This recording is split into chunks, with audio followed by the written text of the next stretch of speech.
Sam, what are you going to be using and why? So anybody that follows me on social media, I don't keep it a secret that I'm a Sage fan and predominantly use Sage within my practice, but I don't run a Sage only practice. So we do have clients at the moment for VAT purposes on QuickBooks and Xero and a couple of the other leading vendors. When it comes to MTD for ITSA, I'm actually on the advisory board panel for Sage, so I've been lucky enough to actually see what they've got in place.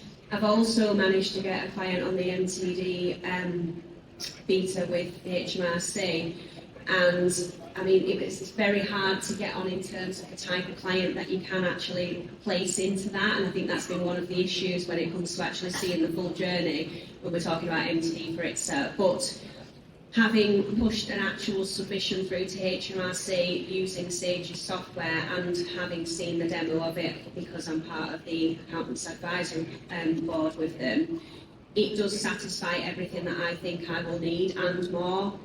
When it comes to bridging solutions, it's not an area I've ever given a great deal of attention to be honest. I've always wanted to stick to the software route. Mainly so that there are, in my mind, less errors, less room for error by using software, but also because I've learned from MTD for VAT that a business owner shouldn't be doing this just because HMRC are saying they have to. They shouldn't be doing this just because it becomes the law for them to do so. They should be putting a spin on that and actually looking at the advantages, and we should be educating the client on those advantages and actually sitting down with them, demonstrating what software can do for them. We know as accountants that software isn't just about firing numbers off to HMRC, and actually it gives the client that visibility of how their business is performing.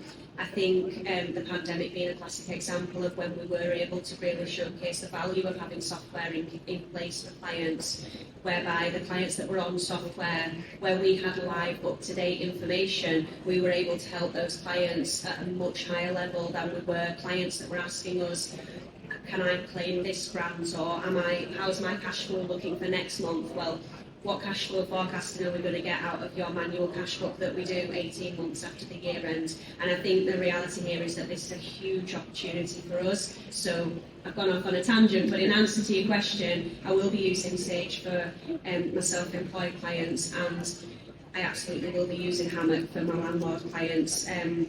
As I said, I'm a Sage fan, I don't hide that, but I would have been using Hammock whether it had been QuickBooks or Xero that they had partnered with.